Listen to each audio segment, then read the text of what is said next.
Magandang buhay mga kanobela. Bago tayo magpatuloy, nais kong magpasalamat sa lahat ng nag-subscribe sa ating munting channel. At sa mga hindi pa nakapag-subscribe, kung maaari ay mag-subscribe na sa aking channel at pindutin ang notification bell para updated kayo sa bawat kabanata. Maaari rin kayong mag-like, comment, at e-share ang ating video para malaman din ng iba nating mga kanobela. Maraming salamat po. Ang ganti ng inapi, Kabanata 101 hanggang 105. Kabanata 101. Nang marinig ang boses, sumimangot si Charlie at tumingala para maghanap ng pagkilala. Nakita niya ang isang binata na nakasuot ng puting linen na suit, itim na sapatos, at lahat ng uri ng mga pulseres. Naglalakad patungo sa gilid. Bagamat mataas ang sikat ng araw, nagsuot siya ng isang pares ng antigo na gintong rimmed na baso na may dalawang bilog na itim na salamin, ang uri ng salamin ng sibilisasyon, na isinuot ng yumaong dinastiyang Qing. Kasunod ng binata ang 4 o 5 bodyguard. Kung ikukumpara sa kanyang hitsura, ang mga bodyguard na ito ay mas mabangis at masama, at lahat ng katabi niya ay mabilis na lumayo upang maiwasan ang gulo. Oh, si Steven pala. Pagkakita pa lang ng may-ari sa binata, agad niyang iminulat ang kanyang mga mata at ngumiti, at parang umaagos na tubig ang mga nakakabigay puri na salita sa kanyang bibig. Mr. Steven, bakit hindi ka nagsabi ng maaga kang pupunta dito ngayon? Dapat pumunta ako sa kalye para welcome ka. Okay, don't talk nonsense. Titingnan ko lang ngayon. Inip na ikinaway ng binata ang kanyang kamay. Lumakad siya pasulong, tiningnan ang bato sa kamay ni Charlie, at itinaas ang kanyang ulo para tanungin ang may-ari. Irvin Jones, ibigay mo sa akin ang batong ito. May paperweight na bato sa desk ng tatay ko. Tama lang na gamitin ito. Ito, ang may-ari ng Mang Bin ay nagbigay ng tuyong ngiti, tumingin kay Charlie nang may pagniwi, at sinabing pakiusap. Mr. Steven, nakakalungkot talaga. Ang bato ay binili ng kapatid na ito. Sa totoo lang, ang batong ito ay walang espesyal. Maliban sa press paper, wala itong silbi. May espesyal akong nireserba na mas magandang produkto para sa iyo. Ano ang kagandahan ng mga walang kwentang bato? Tanging ang pinakamataas na kalidad ng mga produkto ang karapat-dapat sa iyong pagkakakilanlan. Alam ni Charlie na Irvin Jones ang pangalan ng binata, at parang kilala niya ang binatang ito. Gayunpaman, namangha rin siya sa lip service ni Irvin Jones. Madaldal talaga siya sa tao at kalokohan sa mga multo. Mabilis na inilabas ni Irvin Jones ang tumigas na plastic na jade na kabayo, na tumalsik sa kanyang bibig. Mr. Steven, ito ang minamahal na bagay ng dating imperial concubine. Kita mo, ang jade na ito ay napakalinaw, at ang jade ay may magandang kalidad, kaya huwag ka nang maghanap ng iba.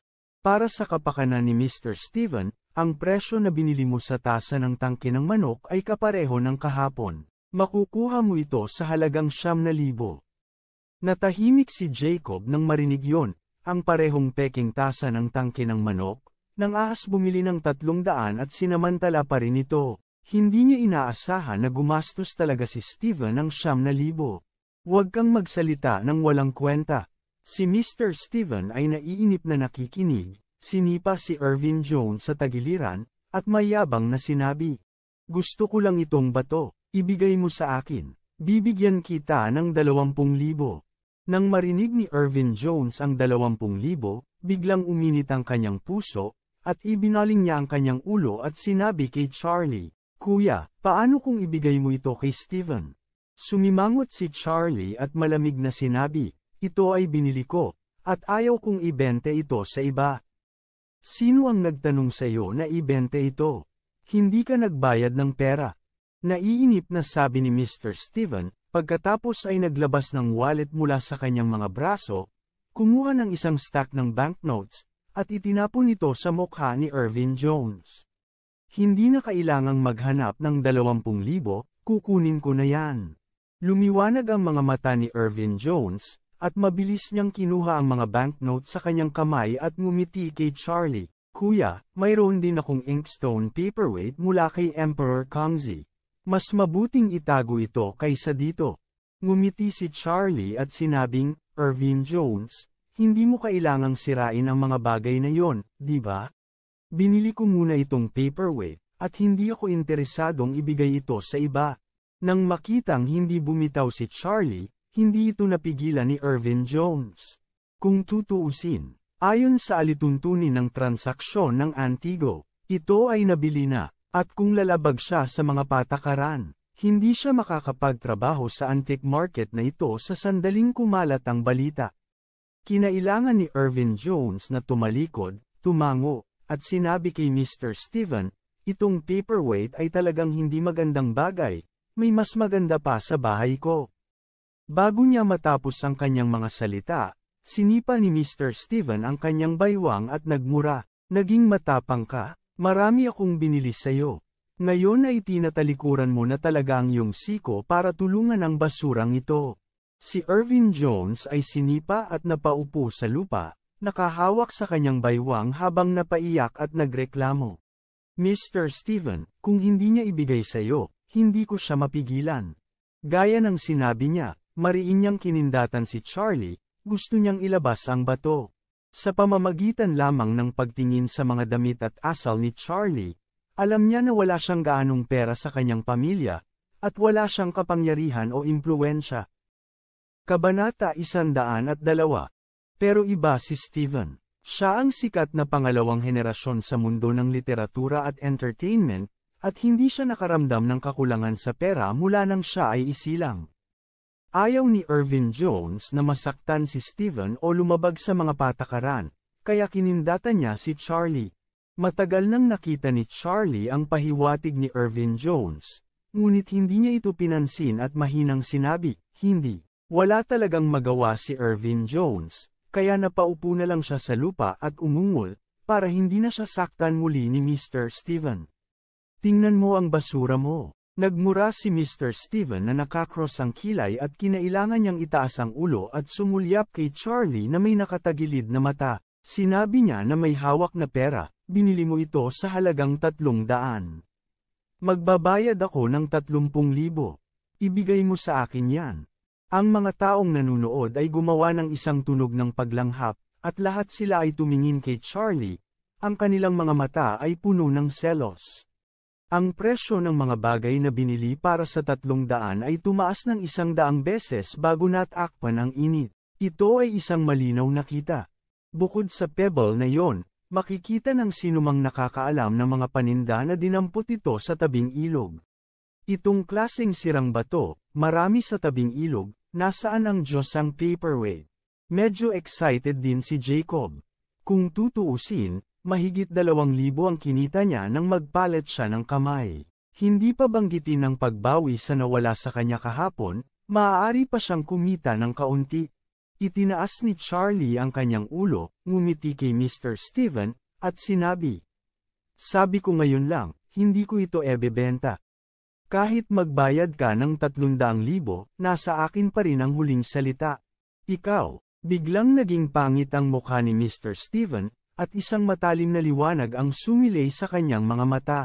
Maraming tao sa paligid, tumanggi ni Charlie sa publiko, hindi ba siya ikinahihiya nito? Pagong, gusto mong magkaroon ng problema sa akin, hindi ba? Mabangis na nagsalita si Steven. Huwag mo akong tanungin, sa antique market na ito, walang mga bagay na gusto ni Steven ang hindi ko mabibili. Ngayon kailangan mong magbenta, at kung hindi, kailangan mo pa ring magbenta. Nang matapos magsalita si Steven ay ikinaway niya ang kamay sa likod niya. Ang mga bodyguard ay biglang sumugod at pinalibutan si Charlie. Nag-iba din ang kulay ng mga tao sa paligid niya. Maging si Jacob ay natulala. Ang pamilya Chin sa Ores Hill. Yan ay isang mayaman at distinguished na pamilya na mas prominente pa sa pamilya ni Gerald. Hindi nakakagulat na gumastos si Mr. Steven ng 9,000 para makabili ng peking tasa ng manok. Hindi siya nakakaramdam ng pagkabalisa sa lahat. Ang mga tao ay walang pakialam sa pera. Kung genuine man o hindi, bibilhin niya para sumaya. Pinalibutan ng ilang bodyguard si Charlie, at agresibo. Natakot si Jacob sa mga bagay-bagay, kaya kinindatan niya si Charlie at pinakiusapan itong mabilis na dalhin ang mga bagay kay Mr. Steven. Bahagyang tumingin si Charlie, sinulyapan ang mga nakapaligid na bodyguard, at sinabi, "Sasabihin ko pa rin sa'yo, hindi ko ebebenta. Kung gusto mong samantalahin ang sitwasyon, masasabi ko lang sa'yo, ang mga gamit ko, walang sino man ang maaaring kumuha. Hindi rin ito gagana para sa'yo. Ano ang mali sa akin?" Mukhang mayabang si Steven at nagtaas baba para sumbatan Charlie. "Sinasabi ko sa'yo, ako ang hari ng langit. Ikaw, isang pagong na gustong makipag-away sa akin, ikaw ay nanaginip." Kabanata 103. Nang makita ang pagmamataas ni Steven, napabuntong hininga ang mga tao sa paligid. Iniisip nila na itong si Charlie ay naglakas loob na harapin si Steven. Ito ay isang malaking katangahan. Kalmado pa rin ang mukha ni Charlie at ngumiti. "Sa tingin ko ay nasa antique industry ka rin. Naisip mo na ba ang tungkol sa kung ano ang pinaka-partikular sa industriya ng antigo?" Malamig na tanong ni Steven, "Ano ang pinakamahalagang bagay?" Tumawa si Charlie at sinabing, "Siyempre ang pinagkakaiba ay ang mga patakaran." Pagkatapos nito, lakasan ang volume ng kaunti at sabihin ng malakas, "Ang mga antigo ay first come, first served, kaya pasok ako doon. Sino pa ang magnenegosyo sa iyo sa industriyang ito kung hindi ka susunod sa patakaran?" Kapag nangyari yon, Mr. Steven, ikaw ay magiging isang daga na tumatawid sa kalye, at lahat ay magsisisigaw. Nang matapos siyang magsalita ay natigilan si Steven, bakas sa mukha niya ang galit. Talagang may ganoong tuntunin sa mundo ng antigo. Sinasabi niya na gumaganap siya ng matikas na iskolar, at natural na napakalinaw niya tungkol sa panuntunang ito. Kung kakalat ang insidente ngayon, malamang naaatras ang tindahan na karaniwan niyang pinangangasiwaan dahil sa takot na masaktan ang ibang mga customer. Hindi inaasahan ni Steven na pipigilan ni Charlie ang kanyang sarili na pumunta sa entablado ng ilang salita. Matiim niyang tinitigan si Charlie. Gustong-gustong sipain ang mukha na yon. Ngunit pilit pa rin niyang nilunok ang kanyang galit, nagngangalit ang kanyang mga ngipin, at sinabing, "Sa tingin mo ba ay karapat-dapat ka sa bato na yan? Gusto ko lang malaman mo na ang mga antik ay hindi na-a-access ng lahat. Isa kang kawawang multo, dapat kang umuwi sa lalong madaling panahon para itanim ang lupa, para hindi madungisan." Pagkatapos magsalita, itinaas ni Steven ang kanyang manggas na may madilim na mukha, at itinaas ang kanyang mga braso sa mga mata ni Charlie at umiling. "Buksan ang mga mata ng iyong aso at makita ng malinaw. Ang string ng chicken blood jade ay 150 mula sa lingnan. Nakuha ko na. Nakakita ka na ba ng magandang bagay?" Ang pulseres sa pulso ni Steven ay malinaw, pula, at may kantab sa araw, at napakaganda nito kaya lahat ng tao sa paligid niya ay nagmulat ng kanyang mga mata. Tinitigan ni Irvin Jones ang mga hibla ng kamay, marahas na lumunok, "Nagulat ako, magandang bagay." Humph! Siyempre, proud na proud si Steven sa reaksyon ng lahat. Pagkatapos nito, sinulyapan niya si Charlie ng masama, binuksan ang kanyang kwelyo, at inilabas ang isang piraso ng jade na hugis gourd na nakatali sa kanyang leeg. "Tingnan mo itong muli. Itong piraso ng chalcedony ay isang coming-of-age na seremonya na regalo na ibinigay sa akin ng emperador ng Sui Dynasty. Ang 88 matataas na monghe ay nagtayo ng isang altar upang italaga ang Buddha at bigkasin ang Buddha sa loob ng 108 araw. Ito ay nagkakahalaga ng 3 milyon. Nang marinig na ang piraso ng long chalcedony na ito ay napakalaki, ang mga tao ay yumuko upang manood. Napatakip ng ilong si Irvin Jones sa tuwa na parang sinasampal, diretso ang mata sa jade gourd, mata ko ang mga mata, at gustong isubo ito sa tiyan.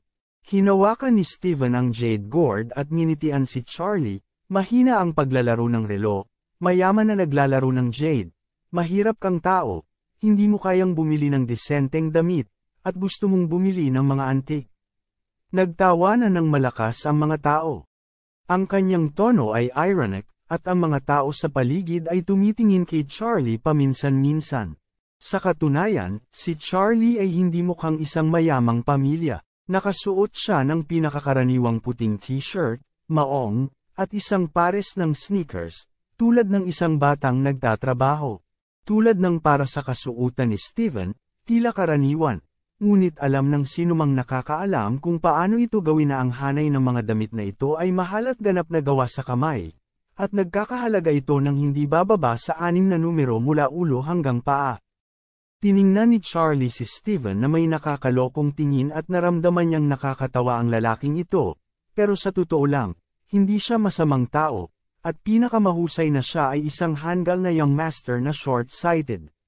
Kaya tumingin sa kanya si Charlie at nakangiting nagtanong, mayaman ka, hindi ba? Tignan mo yung bracelet mo, mukhang maganda, pero peke yon. Saglit na natigilan si Steven, at biglang umungal, kalokohan ang sinasabi mo. Hindi pwedeng peke ang bracelet ko. Kung hindi ka naniniwala sa akin, magtanong sa may-ari tindahan ng antigo sa paligid mo.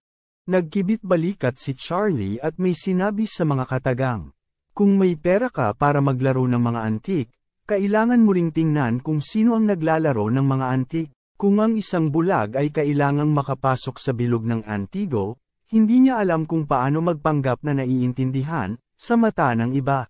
Isa lang siyang matabang tupa, wala nang iba pa. Puno ng iritasyon si Steven.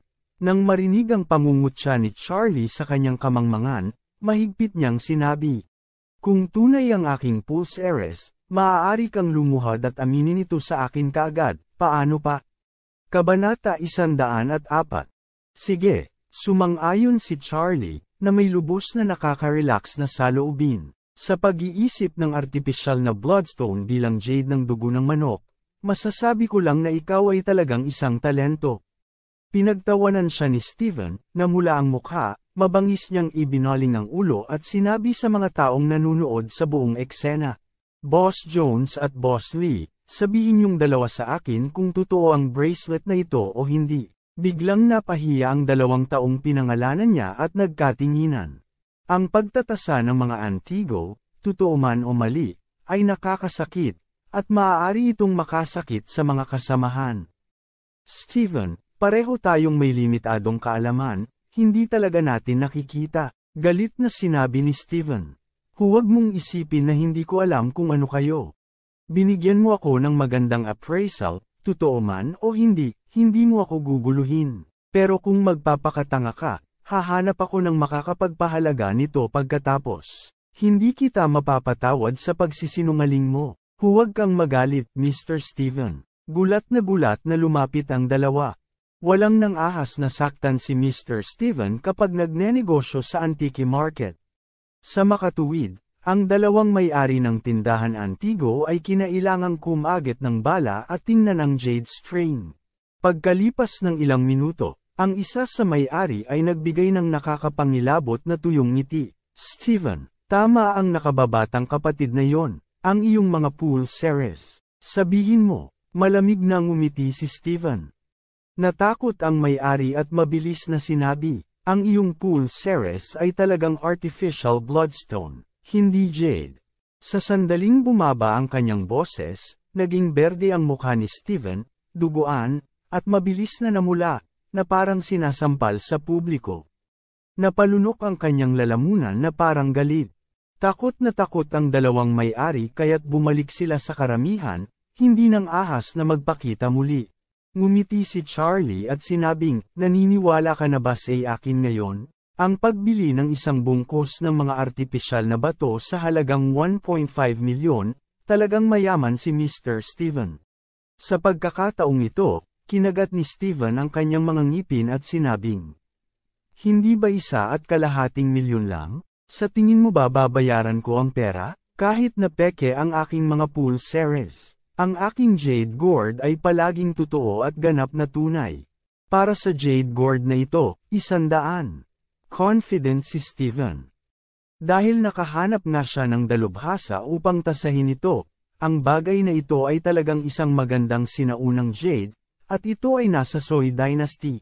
Malamig na ngumiti si Charlie, kung kaya mong magsuot ng napakalaking masamang bagay bilang isang kayamanan, natatakot ako na walang nang ibang tanga na katulad mo sa mundo.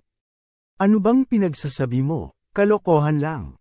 Napaungol ng malakas si Steven, at nakausli ang mga asul na ugat sa kanyang noo. Mahinang sinabi ni Charlie, nakakolekta ka ng napakabangis na bagay sa tabi ng iyong balat. Maswerte ka dahil hindi ka pa namatay. Pangit ang mukha ni Steven, ngunit sa mga aral na natutunan ngayon, hindi siya sigurado kung totoo o mali ang mga sinabi ni Charlie. Tumitig siya at nagtanong, bakit mo nasabi yan? Tingnan mo ang hugis ng jade gourd na ito. Malamig na sinabi ni Charlie. Hindi mo ba tiningnan kung kailan mo natanggap ang jade? Ano nga ba ang ginagawa ng mga piraso ng jade ng ganitong hugis? Sumigaw si Steven nang may kumpiyansa. Hindi ito ang seremonya ng pagtanda ng Soy Emperor. Ang bagay na ito ay kumakatawan sa auspiciousness, at lahat ng nakikitungo sa jade ay alam ito. Mas alam ko ito kaysa sa sayo na kawawa. Kabanata 105. Nang makita ang matigas na bibig ni Steven, umiling si Charlie at nanunuya. Hindi mo man lang alam ang pagkakaiba ng bagay na yan at isang jade plug? Sinasabi ng matandang kasabihan, ang jinn at jade ay nasa siyam na mga butas, at ang mga patay ay walang kamatayan. Dapat lagi mong alam ang mga kasabihan? Anong uri ng gintong jade na para sa mga patay na tao? Natarante si Steven.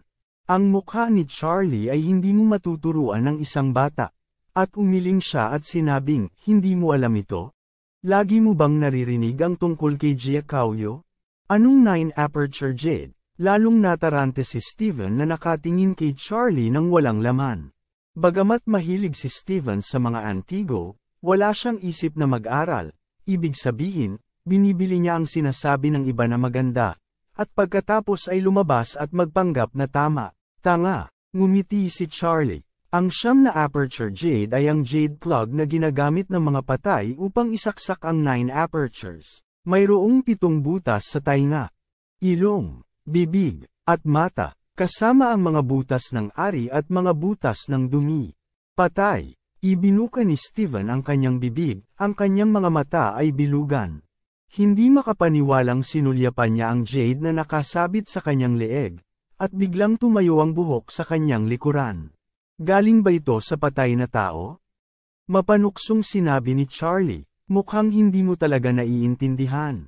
Ito sa iyong kamay ay ginagamit ng isang patay na tao upang isaksak ang butas ng paagusan, na siyang pintuan ng silindro. Isinuot mo pa sa leeg mo, hindi ka ba mabaho? Hindi na nakapagsalita si Steven, na nakatitig sa jade gourd sa kanyang kamay, biglang nakaramdam ng matinding pagkahilo. Ang jade gourd na ito ay talagang binibente sa lugar na iyon. At talagang kinuha ko ito bilang isang mascot at isinabat sa aking leeg sa loob ng 3 taon. The most damn thing is that because I like this thing, I often play with it in my mouth. Hindi ba ito nangangahulugan na hindi ko direktang kinain ang dumi ng mga sinaunang tao? Suka. Hindi na napigilan ni Steven, yumuko at nauutal. Ang daming nag-aagawan pa sa panunood, ngayon ay nakatingin sa kanya ng mapanuksong tingin. Ang ilan ay natuwa pa sa kasawiang palad, kinukutya si Steven sa pagiging bulag, at gumagastos ng maraming pera para makabili ng ganoong masamang bagay. Malamig na sinabi ni Charlie. Gayon din, ang piraso ng jade na ito ay nababad sa corpse chi sa mahabang panahon, at sumipsip ito ng sapat na mabangis na aura. Kung patuloy mong isusuot ito, tiyak na mamamatay ka sa loob ng 1 taon. Sa sandaling natapos niya ang kanyang mga salita, ang mga taong nakapaligid kay Steven ay agad na humled pabalik, sa takot na mahawa sa bangis sa kanyang katawan. Si Irvin Jones, na nakatayo sa tabi ni Steven, ay tumakbo din sa pinakadulo. Bagaman siya ay kalahating balde ng tubig, at karaniwan ay wala siyang ginagawa kundi manlinlang, ngunit nakipag-usap din siya sa magnanakaw na nakikipaglaban sa master. Alam na ang mga salita ni Charlie ay hindi walang batayan. Natakot din si Steven at tulalang tumingin kay Charlie. Malamig ang mukha ni Charlie, at bamantong hininga siya. May masakit ba sa'yo ngayong taon? Nagkaroon ka ba ng madugong sakuna tulad ng aksidente sa sasakyan o kung ano paman? Tinitigan ni Steven si Charlie ng blanko, na tulala. Nagkaroon nga siya ng masamang kapalaran sa taong ito, at naaksidente lang siya sa pagsisimula ng taon. Kung hindi dahil sa crash-resistant na Hummer noong araw na yon, matagal na niyang ibinigay ang kanyang buhay. Gayunpaman, ang driver na nagmaneho ay napatay sa lugar. Nabalian siya ng 2 tadyang at gumugol ng kalahating buwan sa ospital bago umuwi. Napabuga ng malamig si Steven, hinugot ang piraso ng jade sa kanyang leeg, kumaway, at itinapon ito sa malayo. Mabilis na umatras ang mga tao, sa takot na magdulot ng gulo sa itaas na bahagi ng katawan.